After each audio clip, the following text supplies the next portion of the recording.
those videos you saw right there were just filmed in boring places. No intense travel, no long shoot days, nothing like that. In this video, I'm going to share with you my 4 fundamentals that I follow every single time I try to go out to make a 20 to 30 second cinematic reel on Instagram. Most of you live in a cinematic area already, you're probably just not looking at it right.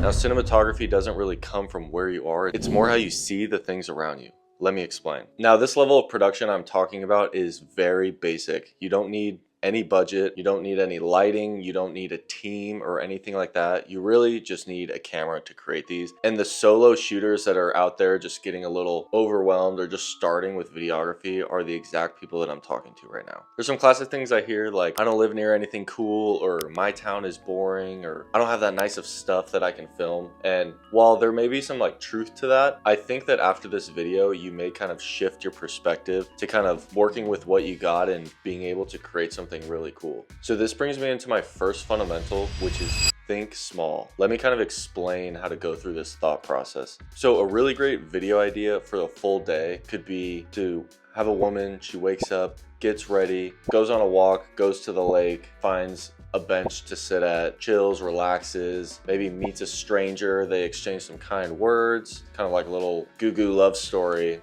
and the video ends. You know, that's something that could be multiple shoots, multiple locations, maybe even multiple days. That's not really what we're trying to accomplish here. We want to just kind of get our feet wet and get going. So we need to think small. So instead of all this, what if the lady is already at the lake, then she finds the bench, then she meets the guy, they kind of like have an exchange and that's it. And while we're almost there, we just want to finalize it a little bit more. What if we think even smaller and the whole scene is literally just at a bench? Right? I know everyone has a bench where they live. Anyone could do this. So the question then comes is, how can you possibly make a bench cinematic? And this can be pretty difficult. And this is where 3 things that I kind of think about when creating these videos is the buildup, the direction, and the emotion. See, normal things become cinematic when you slow them down. It's not the location, it's the story behind what's happening. All right, now I want to watch this video together and kind of describe a little bit about this first fundamental here. And first, I apply the hook that I've shown in one of my last videos. We have that build up, right? That kind of peaceful music, setting the scenery.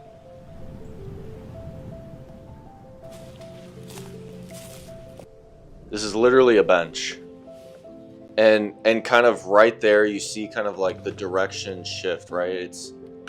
It's these 2 people that kind of have been at this spot in different times, and now their worlds have kind of collided in a way. And that's literally it. That entire video was shot down that path that you can see right there. The bench is at the end of that path. The entire video was shot right there. The second fundamental is wide and tight shots. Honestly, this is a rule you should use in any sort of videography or photography shoots for the rest of your life, right? So a wide shot is going to kind of like establish the scene, and the tight shot is something that, you know, gets the details and the emotions within that scene. So I want to look at this next video where the majority of the shoot was literally shot at this gas pump. And let me show you. There's the wide shot right there.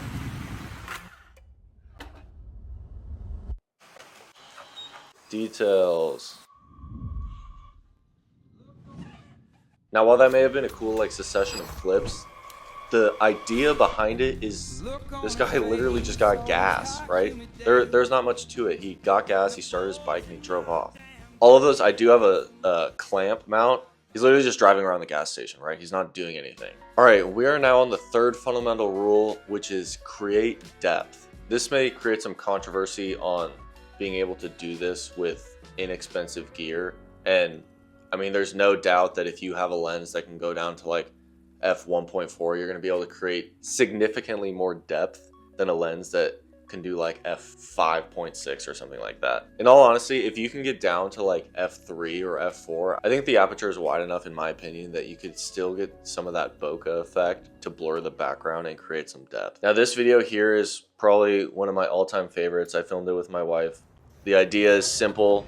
It is getting ice cream. This was around when Stranger Things was coming out, and I absolutely loved this song. So there's depth in that first shot, right? There's depth here. You can see that she's blurred. There's depth all in these shots, right? The focus is up on these coins and the background is blurred. Depth, foreground with the grass. Honestly, this doesn't really make sense that she just like got pocket change and I'm like pulling up in a car. Whatever. Depth.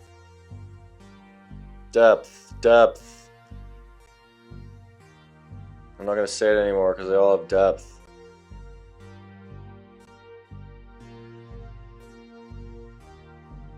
That's like my favorite shot right here. And that one's pretty sick. Details. Her shot looks sick. I feel like my color looks weird on my face. I made this years ago, so no judging. That's a great example of honestly using depth to give a more cinematic feel. All right, this is the last fundamental thing that I think about when making these short cinematic films, and that is that I actually use a tripod. The purpose of the tripod, one, is because I'm a solo shooter.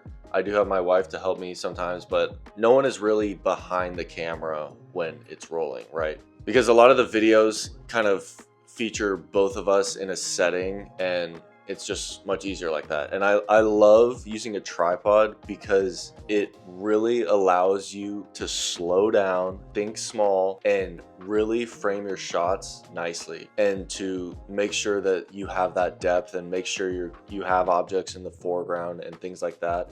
Because a static shot mixed with movement in the background looks really cool, and it looks really cinematic a lot. They use these practices in most movies, and honestly one of my favorite directors, Wes Anderson, is a static shot god, right? I can't emulate anything he does, but if you watch any of his films, they're all static. Every single shot in it features some sort of character movement or object movement in the background, but the camera is always still.